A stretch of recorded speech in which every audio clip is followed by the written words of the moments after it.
Hi vlog, welcome to my guys. So, welcome sa 3 months review ni Flame 150. As usual, ipapakita ko muna sa inyo kung ano yung mga nakalagay na sa ating Flame 150X for 3 months. Right.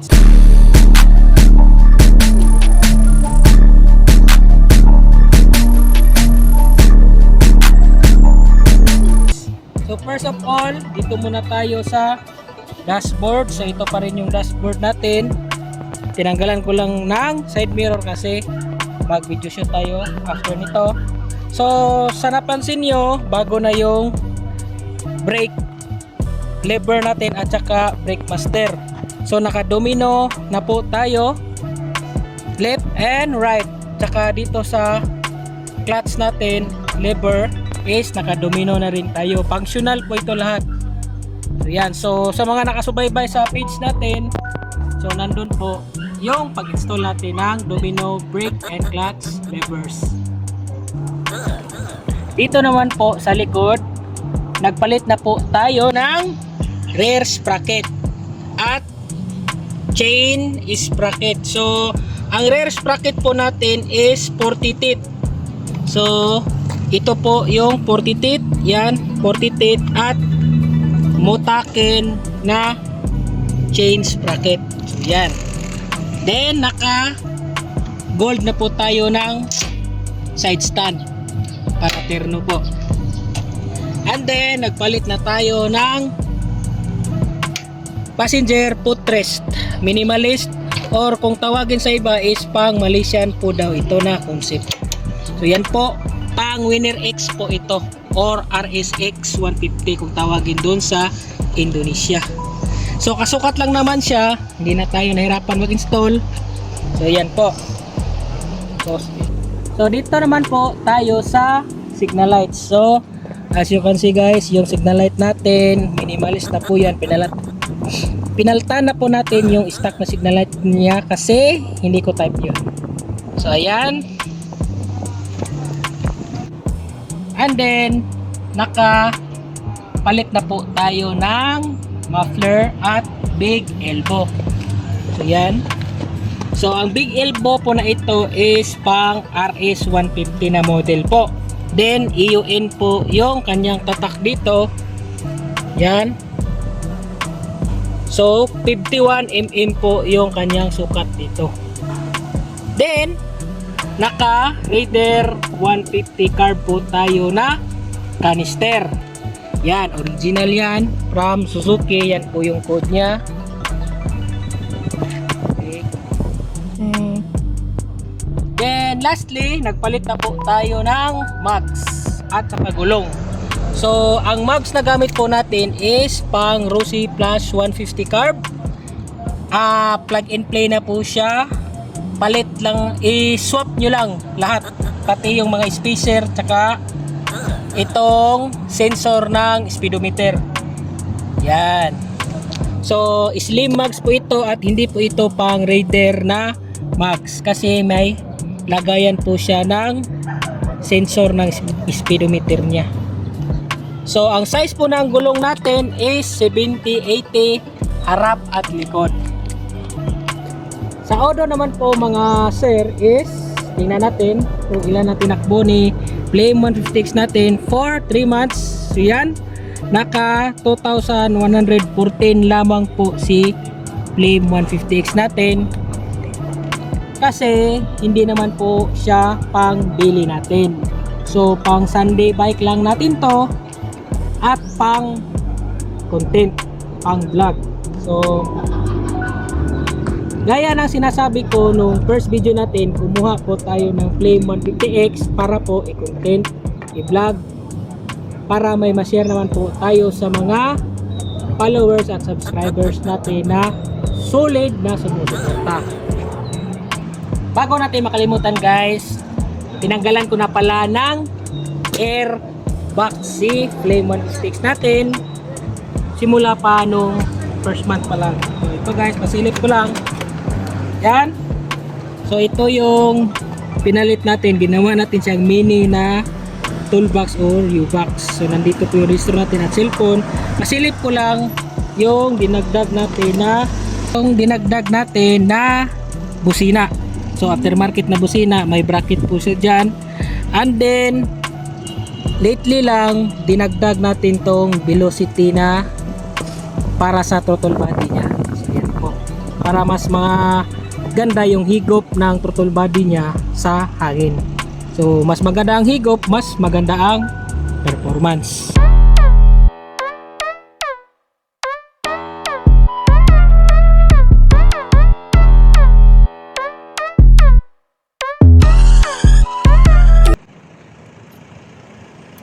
Sa performance naman po tayo guys after 3 months. Kung may nabago ba, lumina ba, or anong nangyari.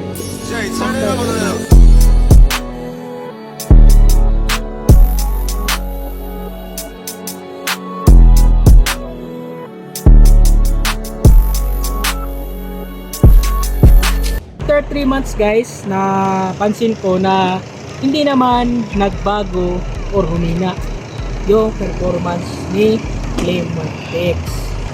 Mas nag-improve pa nga nung pinaltan natin ng mga bracket, nag-open air box na po tayo, and nagpalit tayo ng big elbow at canister.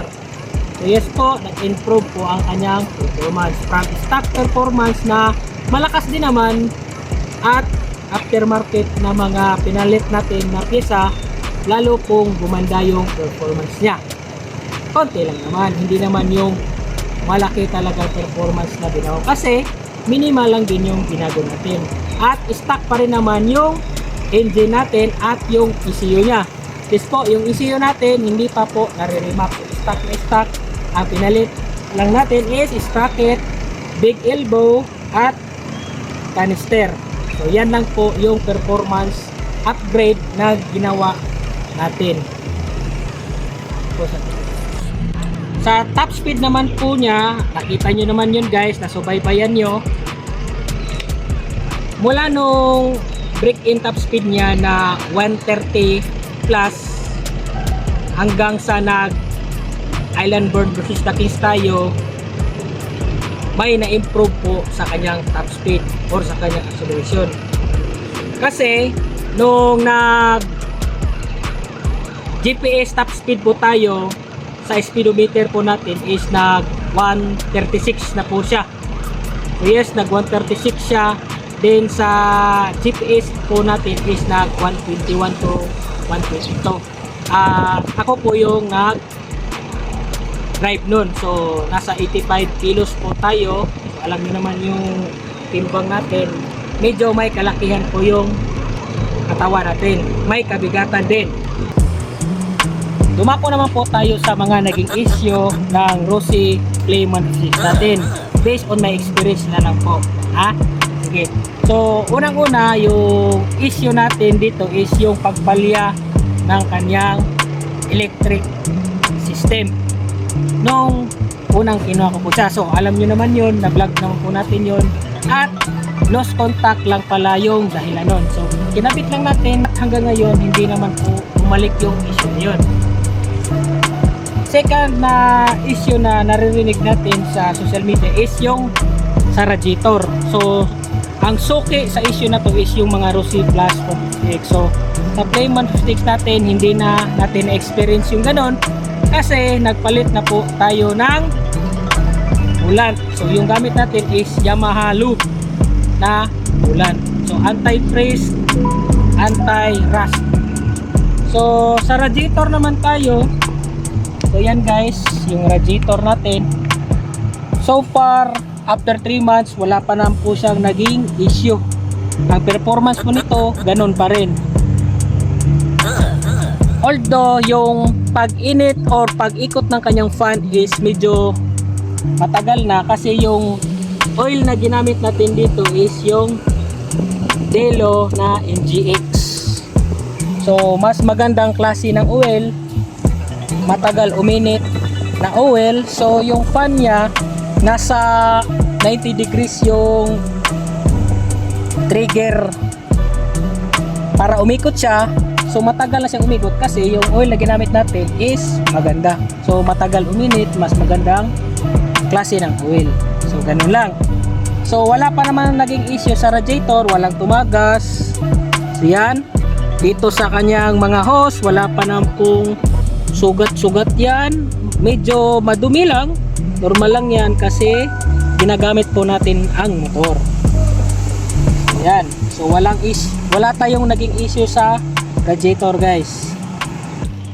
Para sa akin, ang naging issue lang ng Flame 150X natin is ito. Itong pintura niya. So, yan, yung pintura niya dito madaling matanggal yan. So meron din dito. Yan. Sa decals naman po, ito yung plastic na nakakover sa decals natin is nagbabubbles na po siya. So after 3 months, ito na po. Yung dito sa ibang decals natin, tinanggalan na po natin ng plastic. Pero dito guys, hindi pa. Kasi gusto ko ipakita sa inyo pag nag-review tayo ngayon, 3 months review, makita nyo na yung resulta niya. Oh. Tingnan nyo guys. O yung plastic niya is natatanggal na. So mamaya na natin yan tanggalin. So ito yung issue sa decals niya. So 3 months to Dito naman po tayo sa kalawang issue. So far, si Flame 150X, yung mga bolt na ginamit ni Rossi is hindi naman po kalawangin. So pasilip natin yung mga bolt niya. So yan guys, ito, yan. So makikita nyo sa video, wala pa naman siyang kalawang. Ito dito, yan. So wala. So wala pa naman. Sa 3 months. 3 months wala pang mga kalawang. Yan. Dito. Yan. Sinicheck ko yan lagi guys. Yan dito. Dito naman. Dito. Wala pa rin. Yan. Wala pa. So medyo madumi lang siya.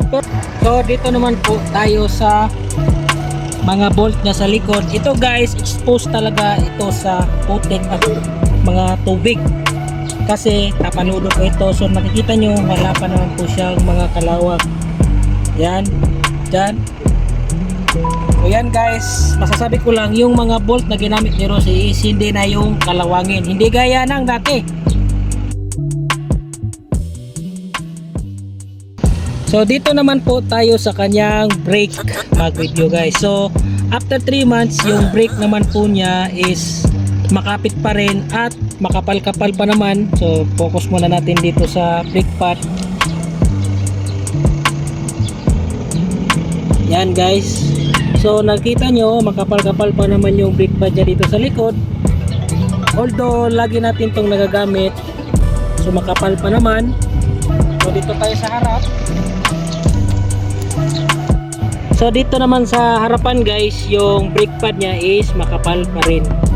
So yan, tapos makapal pa rin yung disc niya, yan makapal pa rin. So wala pa naman po tayong naging issue dito at sa kanyang brake system. So dito naman po tayo dumako sa kanyang ilaw at mga electrical system. So guys, yung electrical system niya as for 3 months, okay pa naman po. Yung dim light niya, may ilaw pa rin yan. So wala pa naman issue. So paanda rin natin para makita natin yung high and low beam niya. Yan. Naka-low po ito. Goods pa naman. High beam. Yes. Yan. Off natin. So sa mga bagong owner po ni Flame 150X, normal lang po na sa umaga or sa madaling araw naghahamog po ito. Pero after months po niyan or after a week na paggamit, mawawala na po yan. So normal lang po yan sa bagong motor. So na-experience ko rin po yan. Akala ko siya issue. So yun pala is normal lang siya. So ngayon guys, hindi ko na po na-experience yung naghahamog yung kanyang lens dito sa kanyang brake light, headlight. So dito naman po sa mga switch niya, wala pa naman po pumapalya dito. all goods at functionable pa rin after 3 months. Yan. So wala pa rin binago, function naman. Yung na ano lang niya guys is i-erase na po yung mga ano niya, yung pintura ba or ano bang tawag nyo dito, yung kita nyo na erase na siya. So nagagamit po lagi tayo ng signal light pag lumiliko sa mga kanto. So yan lang yung issue sa kanyang mga switches. Madaling mabura yung mga pintura ba o anong tawag ko dyan, nabubura na po siya. So far yung sa signal light niya goods pa naman, wala pa naman tayong issue sa electrical system niya. So yun lang. So yun guys, yun po yung kabuuan ng ating 3 months review sa ating Rusi Flame 150X. Kung meron pa po akong nakalimutan i-review, comment nyo lang dyan sa baba. So ride safe. Salamat sa pagsuporta kay Islandborn at sa ating Rusi Flame 150X. Good day sa lahat.